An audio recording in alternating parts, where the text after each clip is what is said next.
Hey, hey, friends and revolutionaries, back with another DC Universe versus Master Universe Classics 2-pack, Toys R Us exclusive, and this is a really big one to me.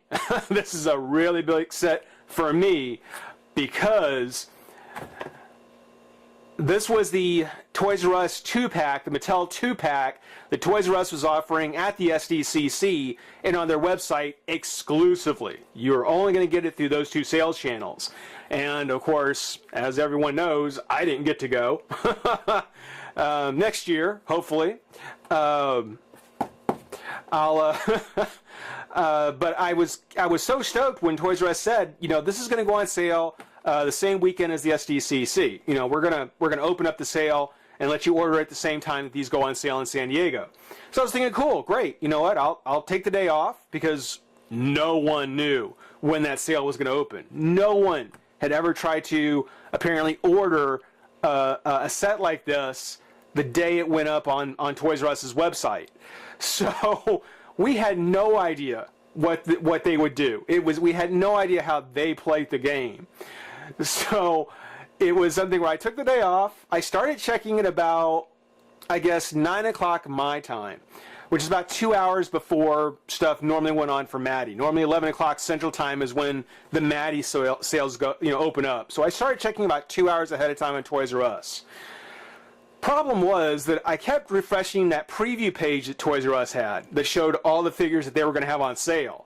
And I refreshed it, and I refreshed it, and I refreshed it. Every hour I'd refresh it, just waiting for the chance to see a price and order it, just like you would see on Maddie.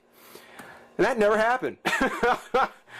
So when 11 o'clock rolls around, which is, again, about noontime when the sales usually open, I figured, you know what, maybe I just need to do a separate search for it. Maybe I just need to do a search for it separately. So I go to the homepage on Toys R Us, and there it says, get your SDCC figures today. Order now. And I was like, order now? I clicked on it, and there they were, an order page with all the SDCC figures that Toys R Us was going to have exclusively, minus the Bizarro versus FAK-OR set. And I was so mad. I thought that it had sold out and they pulled it off the page. I was like, this is like 10 minutes after 11. And I was thinking, that flew out. For everybody who was saying that, no, I'll let it pass. No, it's not a big deal. It's kind of dumb. I figured it would fly off the shelf. I thought it would just fly. So I thought I had missed it. And in my depression, I figured, well, let me go back and commiserate with the other folks on the forum who might have missed it. And all the posts were the same thing. Where is it? What happened? Where is it? And come to find out, Toys R Us hadn't got them in stock from Mattel, at least not for the website. So it was the only set that wasn't available as promised. Whew. That made me feel good because it meant that I didn't waste a whole day off because it sold out. I just wasted a day off because they didn't get it in stock, which actually made me feel better. What didn't make me feel so good is when it did finally arrive at the Toys R Us website. It was a day before payday, and I didn't have the funds available safely because I had other things that were still out as far as payments. I didn't have the money safely available to be able to buy it because I wasn't expecting it. So I just refreshed the screen, watching it going, and then finally gone. And once that was gone, I began a quest on eBay. I was like, my eBay account and I are going to get to know each other again really well. And sure enough, I did find a set that was a buy it now, free shipping. I'm guessing whoever had got this bought several of them and was down to his last few of them because it actually wasn't a bad price. Come out about the same as the Toys R Us, about $46, $47. Definitely feel like I lucked out on it. Would like to get another one because this is just a very cool set for a lot of reasons, particularly for me. Maybe for you too. But this is the Bizarro, the imperfect double, versus FAK-OR, which you might notice that's not just your regular faker. Got the versus blast in the middle and the appropriate logos. DC Universe Classics, Master Universe Classics. Got the portrait of Bizarro there. At least I think it's Bizarro. And what I think is FAK-ER.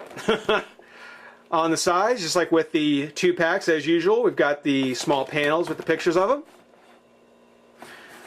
Which you have the larger picture in the back, which I'm not going to go over it again. These don't look right. These just don't look right. I'm not a fan of the art. The bios, though, for Bizarro, it says imperfect duplicate, real name none. How about Bizarro? I mean, he's got the name tag, you know, none, really? How about just Bizarro? Created by a duplicate of Superman, Bizarro is proof positive that things don't always work out the way they're supposed to. Yeah, I agree there. He caused plenty of trouble for Superman, sometimes teaming up with villains who take advantage of his limited intellect. Heroes who underestimate Bizarro, however, are soon reminded that, like Superman, he possesses a formidable array of superpowers. There's only one thing you can count on with Bizarro. At every turn, he'll insist on doing the opposite of Superman. I have to wonder about that. He'll do the opposite of Superman? Does that mean that after Superman beats an enemy and goes down to get a vanilla Coke, Bizarro's going to show up to get a Diet Pepsi? You know, I mean, does he really do everything differently? You know, does he do everything opposite? That would just be a little too weird. For FAK-ER, it does say the evil robot of Skeletor, which, you know, I never did like that. I always thought he's an evil robot of He-Man. Because if he was an evil robot of Skeletor, he'd look like Skeletor. But that's the Master Universe bios for you. Real name, N.A. Okay, not applicable. He's FAK-ER. Bizarro, none. That's not quite right. N.A., I'll let an N.A. slide. I'm fine with that.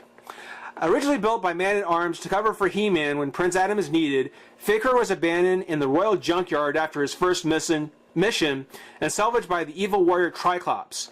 At Skeletor's request, FAK-ER was reprogrammed to replace He-Man and convince the people of Eternia that He-Man had betrayed King Randor and turned to evil. Okay.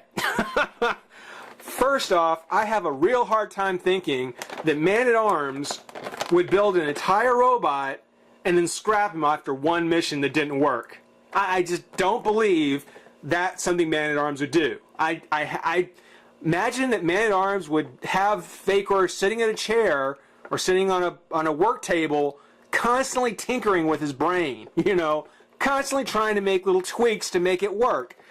The idea of him just tossing him in the junk pile, not even using him for spare parts, that doesn't seem, no, I don't buy that. I do not buy that. Also, when it says that FAK-ER was replaced to replace He-Man and convince the people of Eternia that He-Man had betrayed King Randor and turned evil, the guy's blue. I mean, really?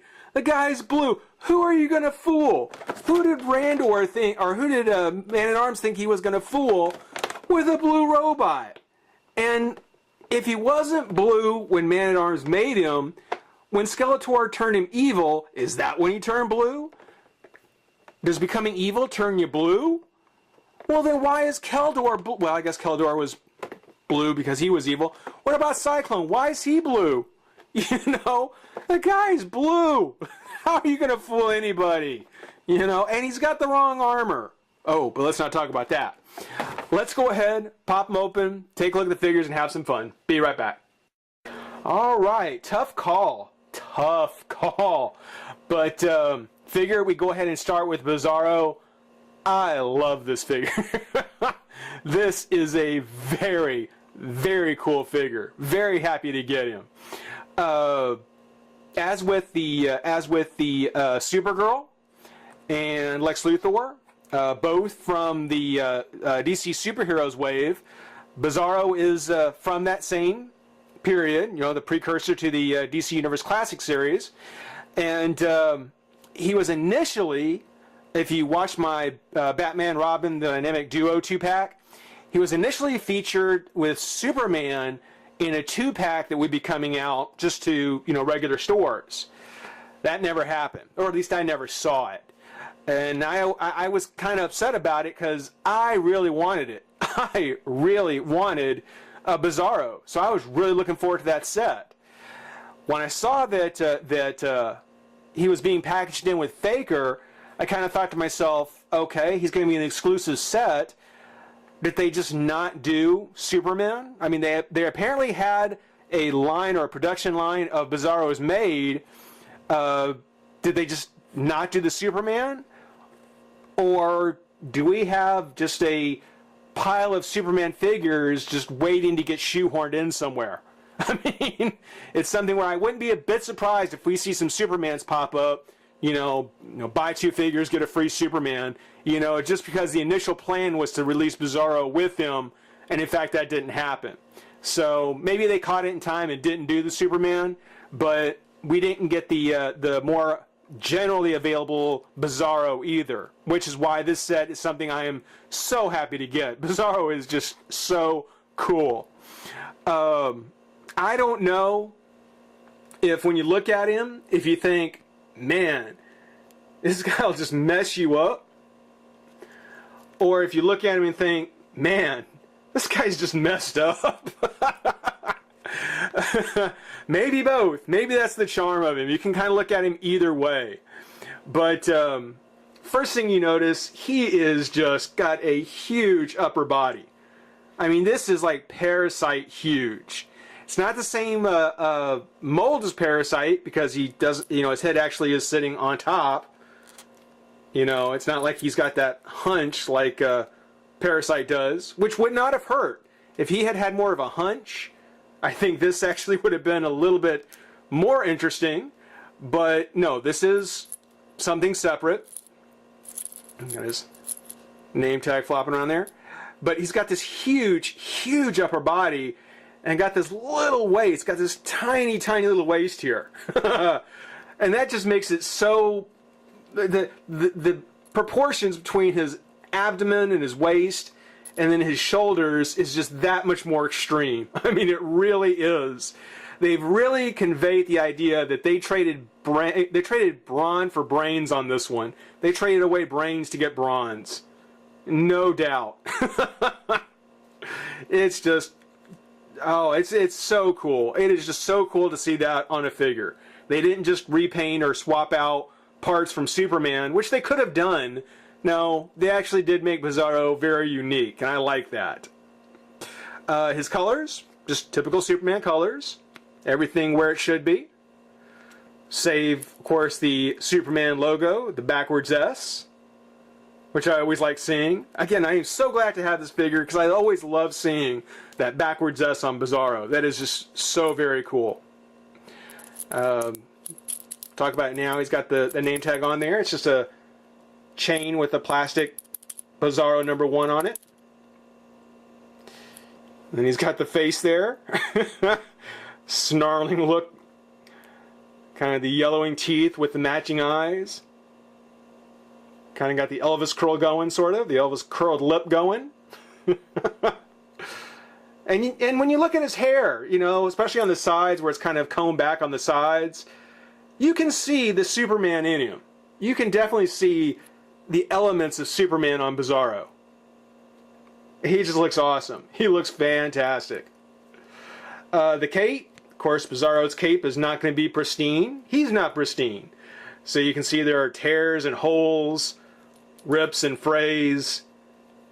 Someone certainly had fun cutting up the cape for the mold on this one. But still very cool.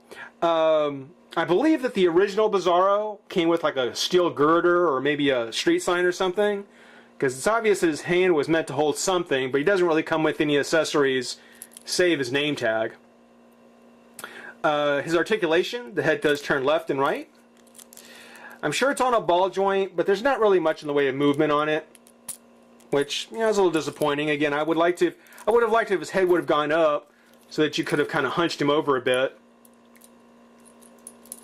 Even though the cape makes him a little back heavy, so he does tend to straighten back up from it. But it does turn left and right. Arm comes up, out a bit. Twist at the shoulder, bicep, elbow, and wrist. Oh, there you go. The crunch you've already seen, twist of the waist, both actually fairly loose. I'm guessing this middle abdomen part is, has part of the reason why. Again, the crunch is a little loose, and so is the swivel in the waist. The leg comes up, out, twist of the thigh, bend at the knee, and at the foot. So very, very cool. Definitely a prize to add to your Master Universe Classics figure. If they hadn't re-released him here, just like they did with doing a new Bane, I would not have minded seeing a Build-A-Figure Bizarro. Because we got this one re-released, maybe they'll do a redo of the Doomsday. Wasn't all that great when he first came out. But Bizarro, still a great figure. Really nice to have. Seriously, I do like him. I would say that if you can find, I don't know how well it compares to the original release on him, but if you can find him loose, especially from the FAK-OR 2-pack, I'd say pick him up. He is just really awesome, and definitely a favorite of mine because he's got a lot of personality to him. He's just such a cool character. But we'll take a moment. We'll get FAK-OR out and take a look at him. So stick around. All right, everybody. Time to go ahead and head back. And by back, I mean way back to the early 80s when the Master Universe Vintage series was just getting off the ground. During the first run of figures, of course, we would be introduced to our hero, He-Man, his nemesis, the villain Skeletor, and as a toy company, if you're trying to save money and just be as efficient as you can, what a great idea it is to take the mold from the hero and redo him in the villain deco. Call him an evil robot, name him Faker, and you've got something completely new the kids are going to eat up. And we did. Happily. But despite the fact that he's a remold of He-Man, we didn't care.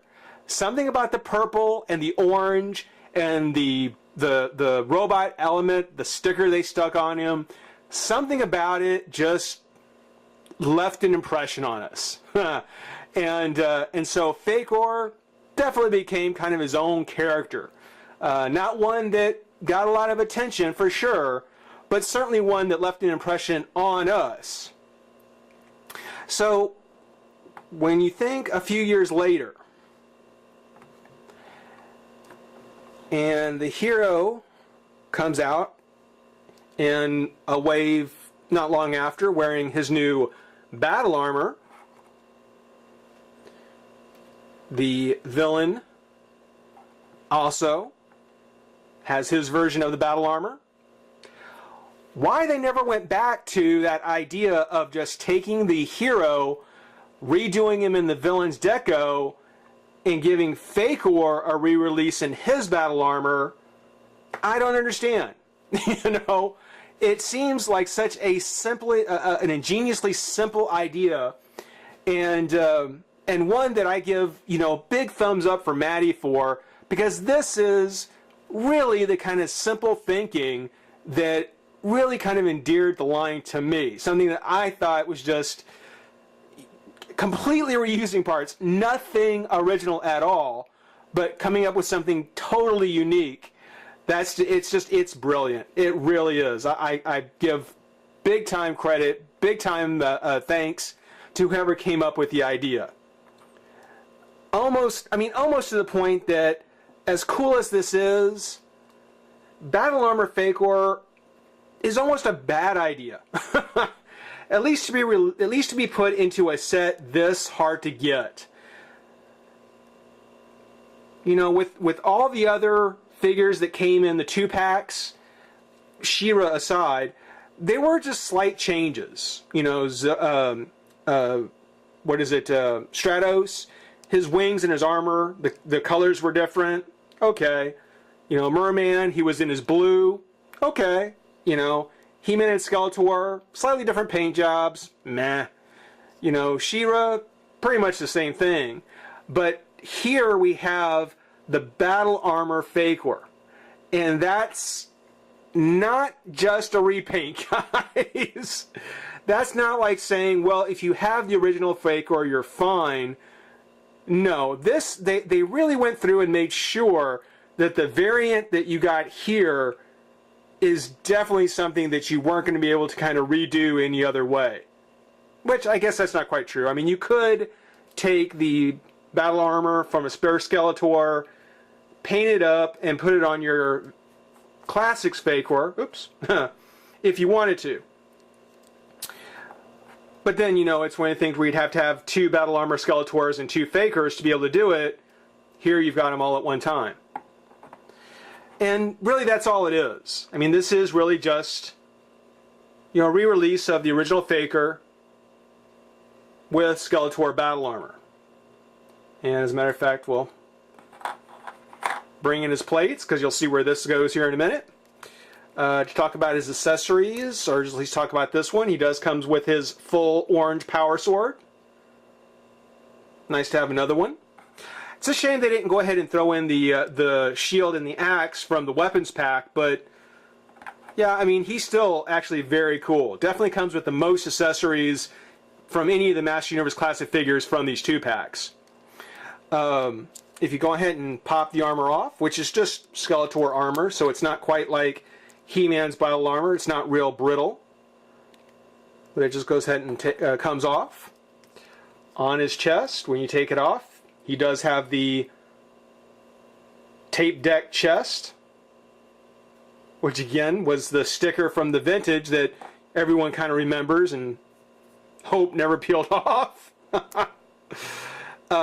One major difference between the FAK-OR here and the He-Man and the Skeletor were that the He-Man and Skeletor, under their armor, the base body has kind of this metallic color to it. Here, this is just a regular FAK-OR.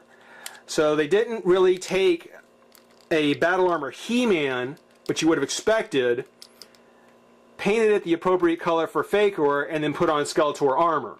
You know, that would have been the actual equivalent to what the original FAK-OR was. Didn't do that.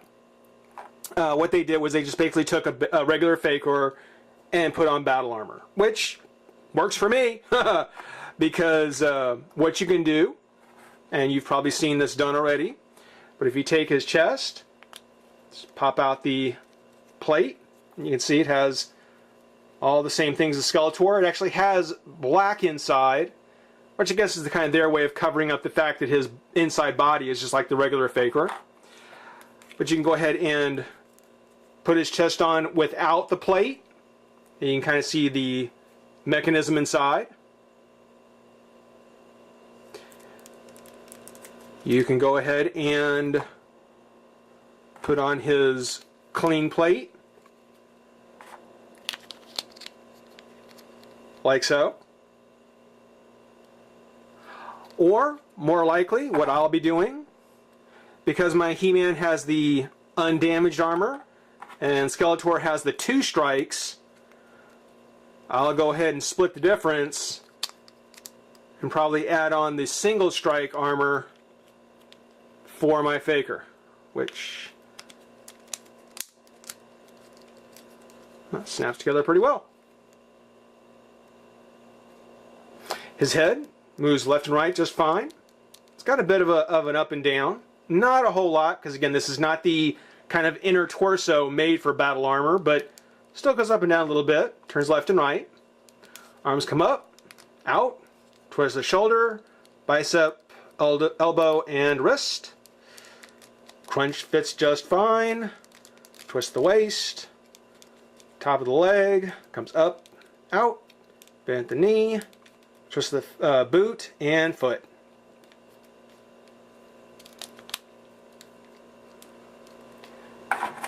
So again, it's something where such a unique version of FAK-OR, you know, not just a regular color variant that you might get, but truly a almost new version of the character, and one that I think, you know, probably would upset a lot of people for being just as hard as he was to get, as hard as he is now to find. I consider myself very lucky. If you're at all interested in the DC Universe Classics, Bizarro is great. If you're into the Master Universe Classics version, don't let yourself miss out on FAK-OR. These are some great figures, great 2-pack. I certainly thank everybody for watching. Stick around, got more stuff coming up. Rate, comment, subscribe, join the revolution. We'll see you soon. Bye-bye.